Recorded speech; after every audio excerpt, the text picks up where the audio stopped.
समस्या का कोई तो समाधान होगा स्वामी।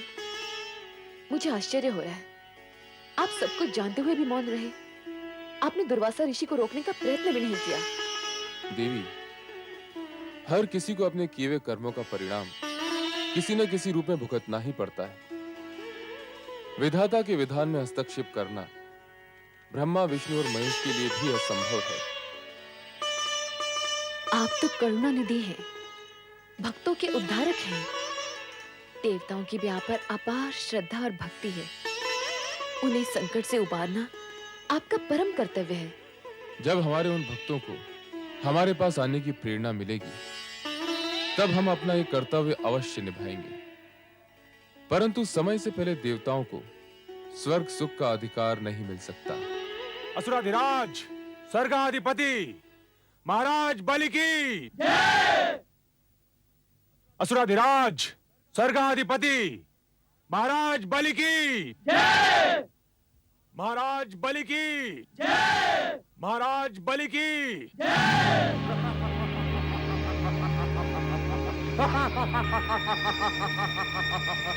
आज हम अति प्रसन्न हुए। देवता यहाँ से पलायन कर गए। उनकी पराजय विजय श्री का रूप धारण करके हमारे चरणों में नतमस्तक है। अब यह सिंहासन हमारा है। अब स्वर्गलोक पर असुरों का राज है। सेनापति राहु, स्वर्गाधिपति दानवराज महाराज बलि को राहु का वंदन स्वीकार हो। सेनापति राहु, तीनों लोकों में यह घोषणा करवा दो कि अब स्वर्गलोक पर देवताओं का नहीं, हम दानवों का अधिकार है। इंद्र और समस्त देवता भीरू कही के भाग गए। बहुत वीर समझते थे, परंतु बलि के बाहुबल के समक्ष निर्बल होकर रह गए। हमने असंभव को संभव कर दिखाया है।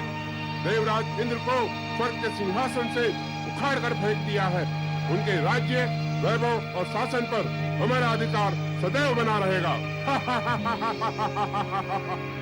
अब देवता यहाँ कदापि प्रवेश नहीं कर पाएंगे, कदापि प्रवेश नहीं कर पाएंगे।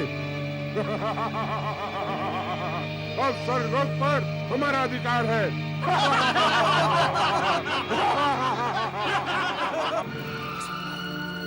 असंभव! स्वर्ग से हमें अपदस्थ करना असंभव है। स्वर्ग हमारा है। इस स्वर्ग पर हमारा जन्म सिद्ध अधिकार है। असुरों की प्रकृति निरंकुश है। उन्हें नियमों में बांधना कठिन है।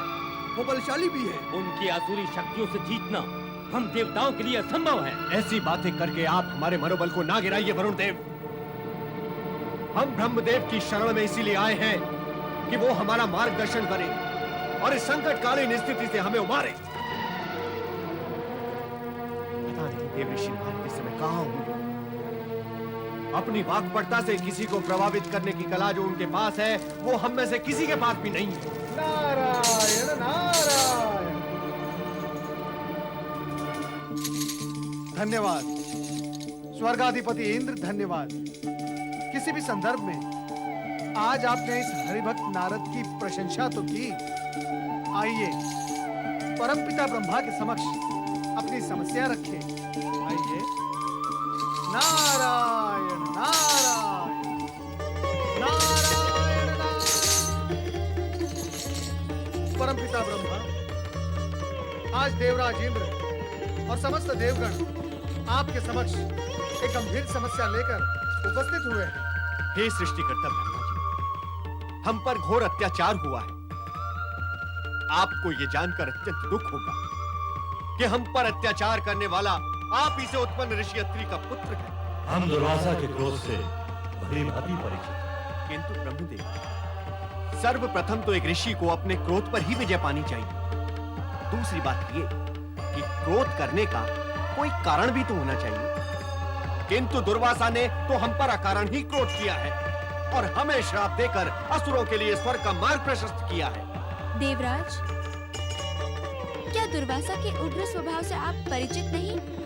क्षण मात्र में क्रोध की ज्वाला उनके मन में प्रकट हो जाती है। इस बात का आपको ध्यान रखना चाहिए था। दुर्वासा का श्राप तो एक निमित्त मात्र है सरस्वती। देवराज, स्वर्ग से आप लोगों के निष्कासन का कारण आपके अपने कर्म हैं। हमारे कर्म पालन में कौन सी त्रुटि रह गई महाराज? हमारे कर्तव्यों में कहाँ खोट आ गया? देवराज, सबसे बड़ा खोट तो यही है कि आप लोगों ने अपने अधिकारों के उपयोग पर तो पूरा ध्यान दिया, किंतु अपने कर्तव्यों की उपेक्षा ही कर दी। देवी सरस्वती, आपका क्या विचार है? आप सत्य कह रहे हैं ब्रह्मदेव। भोग, विलास, आनंद क्रीड़ाओं में रमे देवगण ये भी भूल गए कि इंद्रासन को अपनी जगह पर टिकाए रखने के लिए देवताओं को धर्म, कर्म, पुण्य और जन कल्याण का भी पूरा पूरा ध्यान रखना पड़ता है। ये माना कि हमसे कुछ त्रुटियां हुई हैं, किंतु इसका अर्थ ये तो नहीं कि देवताओं से उनका स्वर्गलोक छीन लिया जाए, असुरों को असुरलोक बनाने की छूट दे दी जाए। शांत देवराज, शांत। जो घटित हो गया उसे बदला नहीं जा सकता। अब इस विषय में और अधिक विचार विमर्श करने के लिए आप लोगों को भगवान विष्णु के पास जाना होगा। वो देवताओं के परम हितैषी एवं शुभ चिंतक। हे चतुर, यदि नारायण के सम्मुख आप ही हमारा प्रतिनिधित्व करें तो अति उत्तम होगा। भगवान श्री हरि विष्णु आपकी समस्या से अवगत हैं देवराज। आपको मार्गदर्शन मिल गया, किंतु उस पर चलना आप ही का। हमें विश्वास है चतुर्भुजधारी विष्णु आपकी समस्या का कोई न कोई समाधान अवश्य ढूंढ लाएगा। जाइए वैकुंठ।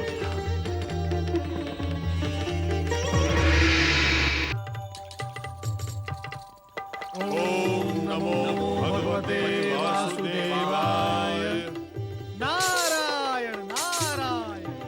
हे प्रभु, जगत के पालनहार, इन दुखी देवताओं का उद्धार कीजिए। हे तारनहार, आज तो अनर्थ ही हो गया। दुर्वासा ऋषि के श्राप के प्रभाव से देवताओं का स्वर्ग से निष्कासन और असुरों का शासन हो गया है, यही कहना है ना आपको? किंतु आपको हम आपकी व्यथा से परिचित हैं। दुर्वासा का शाप एक ऐसी घटना चक्र का प्रवर्तन कर चुका है जिसे रोकना किसी के भी वश में नहीं। किंतु ब्रह्मा जी ने तो मार्गदर्शन दिया था कि पालनहार परमात्मा श्री हरि विष्णु ही देवताओं की सहायता कर सकते हैं। हे श्री हरि, आपने समय समय पर हर मनवंतर में देवताओं को संकट से बचाकर उनका उद्धार किया। हम तो बड़ी आशा लेकर आपके पास आए हैं प्रभु।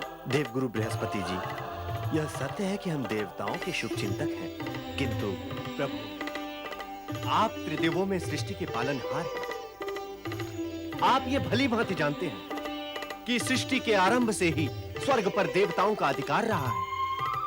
असुरों ने तो अन्याय पूर्वक स्वर्ग में अनाधिकार प्रवेश किया है। उन्हें वहां से हटाकर देवताओं को न्याय दिलाना आप ही के वश में है श्री हरि, आप ही के वश में है। नहीं नहीं, यदि इस समस्या का कोई समाधान है तो वो देवाधिदेव शिव शंकर के ही पास हो सकता है। आप अपनी समस्या उन्हीं के समक्ष रखिए। धन्य है प्रभुओं की लीला। अब आपकी समस्या के समाधान के लिए देवगणों, आपको कैलाश की ओर प्रस्थान करना होगा। पधारिए।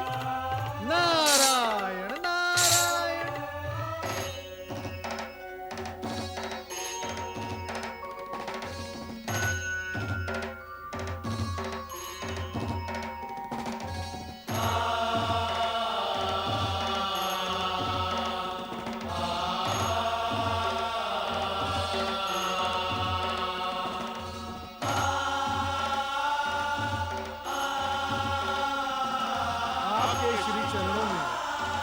अभिवादन स्वीकार हो देवी सती।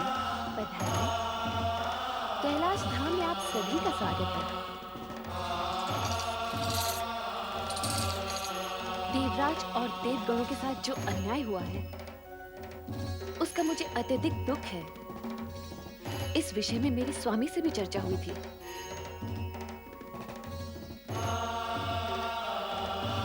देवाधिदेव महादेव ने क्या कहा देवी सती? कहा तो कुछ नहीं, किंतु उनकी बातों से लगा आपके उद्धार हेतु उनके पास कोई न कोई उपाय अवश्य है। त्रिभुवनपति महादेव शिव शंकर की जय। हर हर हर महादेव।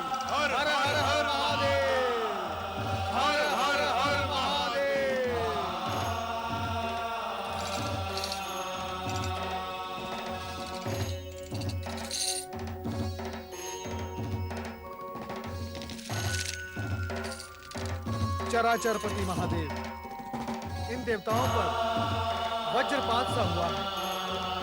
अपने ही निवास से निष्कासित, दिनहीन, भटकते हुए श्री हरि के आदेशानुसार आपके पास बड़ी आशा लेकर आए हैं। प्रिय नारद, जो भी घट रहा है नया नहीं है। अच्छाई और बुराई का संघर्ष तो सदा ही चलता रहा है। कभी अच्छाई का पलड़ा भारी तो कभी बुराई का। किंतु सदाशिव, हमने किसी का क्या बुरा किया था कि क्रोध में ऋषि दुर्वासा ने इतना बड़ा श्राप दे दिया? हम देवों के साथ इतना बड़ा अन्याय? जो अन्याय आपके साथ हुआ है वो कभी असुरों के साथ भी हुआ था। अतः अब जो न्याय होगा वो सुरों असुरों के समान अधिकारों को ध्यान में रखकर ही होगा। आपको मेरी इस बात से आघात अवश्य लगा होगा, किंतु ये सत्य है कि इस समस्या का समाधान सुरों असुरों को मिलकर ही निकालना होगा। और वो समाधान है समुद्र मंथन।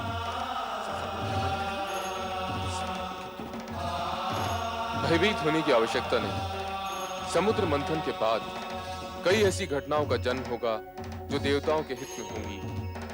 समुद्र से निकलने वाले रत्नों का विभाजन सुरों असुरों की योग्यता के अनुसार ही होगा। क्यों देवराजन, आपको कोई संशय है? नहीं देवादिदेव, किंतु असुरों का सेनापति राहु हठी स्वभाव का है। समुद्र मंथन का ये प्रस्ताव उसे स्वीकार होगा या नहीं, मुझे इसमें संशय है प्रभु। राहु को सहमत करने का दायित्व हम देव ऋषि नारद को सौंपते हैं। क्यों नारद? मैं अवश्य प्रयास करूंगा महादेव कि असुर सेनापति राहु समुद्र मंथन के प्रस्ताव को मान ले। नहीं, दुष्ट देवताओं का कोई भी प्रस्ताव हमें स्वीकार नहीं।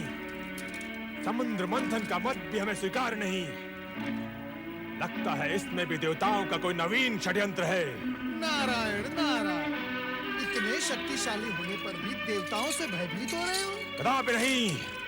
हमारे द्वारा देवताओं को स्वर्ग से बाहर खदेड़ना इस बात का ठोस प्रमाण है कि हम देवताओं से अधिक शक्तिशाली हैं। वास्तव में तुमने तो होनी को अनहोनी कर दिखाया है। दुर्वासा के श्राप से प्रेरित होकर एक बड़ी चुनौती स्वीकार की है और उसमें विजय भी हुए हो।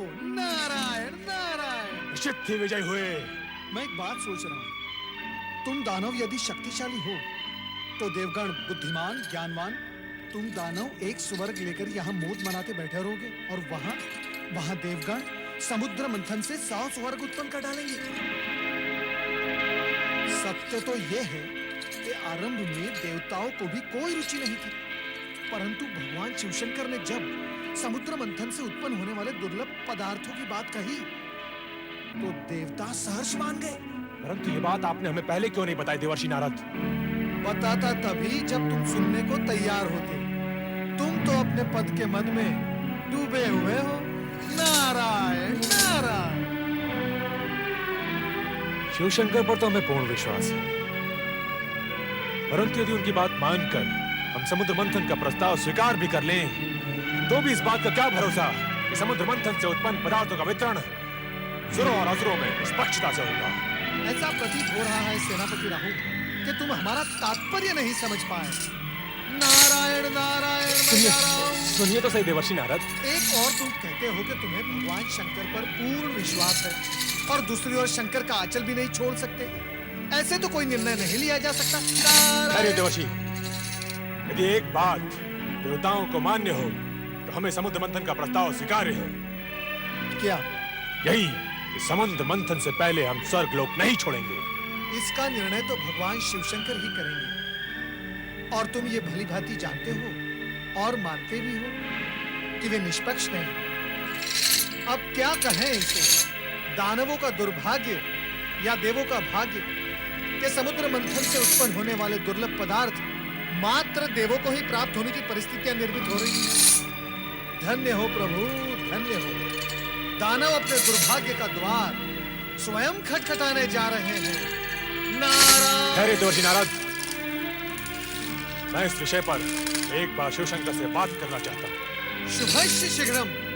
देवादिदेव महादेव और सेनापति राहु एक दूसरे से भली भांति परिचित हैं। चलो चले कैलाश।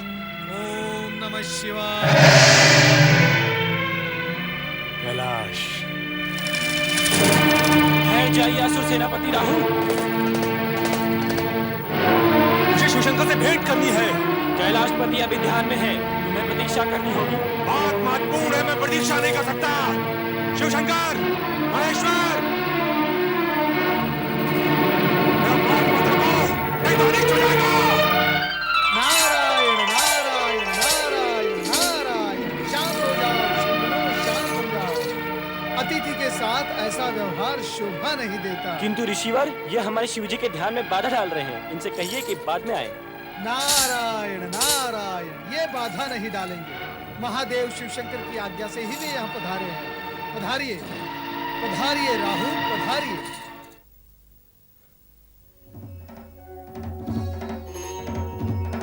नारायण नारायण। हे शिवशंकर, कैलाशपति, क्षमा करें प्रभु, आपके ध्यान में व्यवधान हुआ। असुर सेनापति राहु आपसे भेंट है तो यहाँ पधारे हैं। आपके गणों ने उन्हें रोकने का प्रयास किया, किंतु आओ राहु, आओ। प्रणाम शिवशंकर। हम जानते हैं तुम यहाँ अपने संदेह निवारण के लिए आए हो, और तुम्हारा संदेह यह है कि समुद्र मंथन के पश्चात तुम असुरों से कहीं स्वर्ग न छिन जाए। कहो यह सत्य है? सत्य है शिवशंकर। तो सुनो, तुम्हारी शंका निर्मूल है। इसकी संभावना मात्र उसी स्थिति में पैदा हो सकती है यदि तुम्हारे किसी अन्यायपूर्ण और अनैतिक कार्यों के कारण देवताओं का पल्ला भारी हो जाए। और तुम्हारी दूसरी शंका यह है कि समुद्र से निकलने वाले रत्नादि का विभाजन कैसे होगा। रत्नों का बंटवारा योग्यता के अनुरूप ही होगा। अयोग्य रत्न पाकर कोई भी पक्ष स्वयं ही नष्ट हो जाएगा। कोई और शंका? नहीं, परंतु इतना महान अनुष्ठान संपन्न कैसे होगा? समुद्र मंथन कोई बाल क्रीड़ा तो नहीं। चिंताएं करना न सुनों का काम है, न असुरों का। समुद्र मंथन के कार्य संबंधित निर्णय हमने ले लिया और संबंधित व्यक्तियों को आदेश भी दे दिए हैं। क्षीर सागरवासी विष्णु मंथन क्रिया के लिए मेरु पर्वत का आधार बने और वासुकी नाग रज्जु का कार्य करेगा। तुम जाकर दानवों को प्रेरित करो और शीघ्र ही समुद्र मंथन का कार्य प्रारंभ कराओ। जाओ। नारायण नारायण।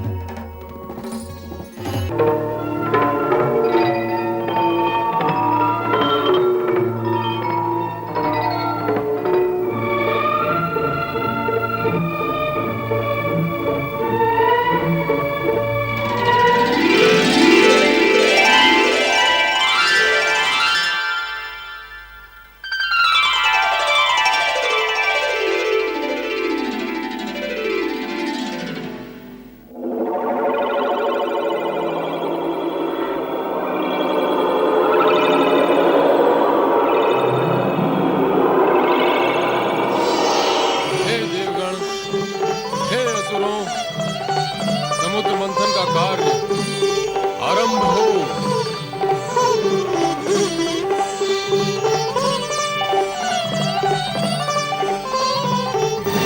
असुरो, तुम वासुकी को पूंछ की ओर से पकड़ो। हम देवता मुंह की ओर से पकड़ते हैं। नहीं, पूंछ का अर्थ पीछे होना और हम तुमसे शक्ति और बल में तनिक भी कम नहीं, इसलिए हम पूंछ को पकड़े। वो इसलिए कि तुम पातालवासी हो। सृष्टि के अंतिम छोर में रहकर ही तुम सहज रह सकते हो। कान में कौन सा मंत्र फूक रहे हो मुनिराज? मंत्र? नारायण नारायण। मैं तो देवताओं से ये कहना था, तुम चाहे अपनी जितनी भी प्रशंसा कर लो, परंतु असुरों के समक्ष शक्ति में तुम शून्य हो, शून्य।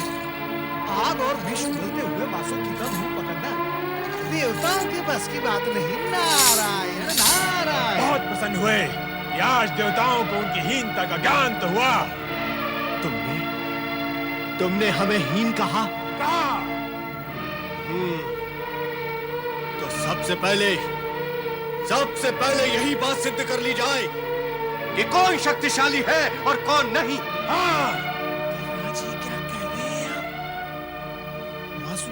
से निकलने वाले विष से बचने के लिए मैंने ये सब सुहाग रचा था, और आप शत्रुता पर उतर आए। सभी देवता वासुकी की पूछ की ओर रहेंगे और हम असुर मुख की ओर रहेंगे। हाँ।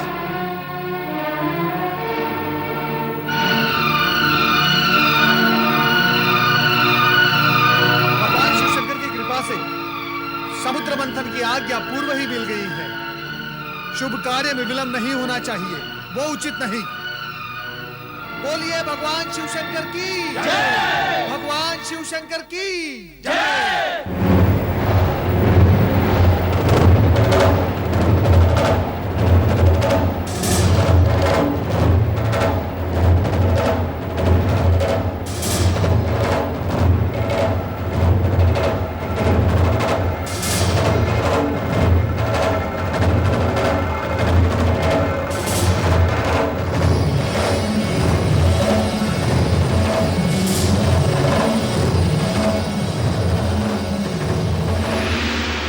पकड़ने का निर्णय हमने उचित नहीं लिया, किंतु पीछे हटना भी तो संभव नहीं।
उसे इस सर्वनाश से बचाने के लिए हमें इस विष का पान करना पड़ेगा।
Jai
त्रिलोकीनाथ, हे त्रिलोकीनाथ, कुछ कीजिए, अन्यथा अनर्थ हो जाएगा। हे जगदीश्वर, राक्षसों को यदि अमृत कलश प्राप्त हो गया तो उसे पीकर वे अमर हो जाएंगे और इन देवताओं के लिए नई बाधाएं उपस्थित हो जाएंगी। चिंता न करो नारद, अमृत देवताओं को ही प्राप्त होगा। देवगणों से कहो कि वे पंक्ति में बैठ जाएं।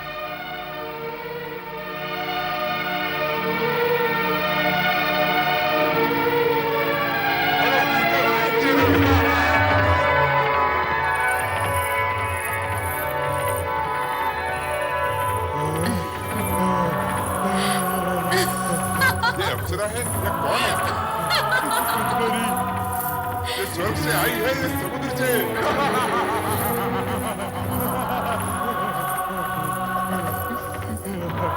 कहीं से भी आई हो, पहले अमृत पान तो कर ले। अरे अमृत पान तो बाद में करेंगे, पहले इसके रूप का बदला पान तो कर ले। रूप की रानी रूपमती, तुम कौन हो? कहाँ से आई हो? मैं कौन हूँ और कहाँ से आई हूँ? इन व्यर्थ के प्रश्नों में क्यों अपना समय नष्ट करते हो? सत्पुरुषों, केवल इतना जानो कि मैं तुम्हारी हूँ, तुम्हारे लिए आई हूँ। तुम्हारे लिए आई हो? के महल की महारानी, ये तो बताओ यहाँ किस लिए आई हो?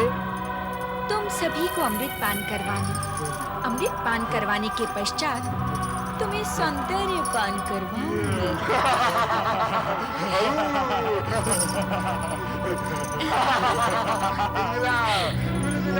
अमृत पान कराओगे तो कराओ। अमृत जैसे पवित्र पेय का पान करने से पूर्व स्वयं पवित्र होना आवश्यक है। तो फिर हम क्या करें? पहले तुम सब जाकर समुद्र में स्नान करके आओ, फिर अमृत का पान करना। अमृत का पान कराओगे तो कराओ। अमृत का पान करेंगे।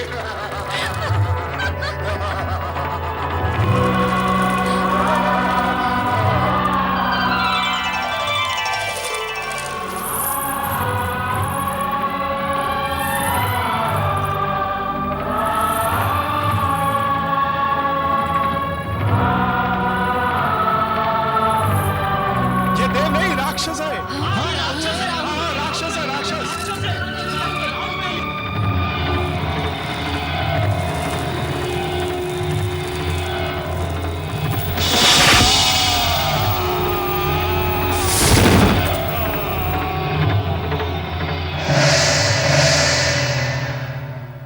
सुदर्शन चक्र द्वारा शिरोच्छेद होने के पश्चात राहु के मन में ये शूल चुभता रहा कि सूर्य के कारण ही वो अमृत पान में असफल रहा है।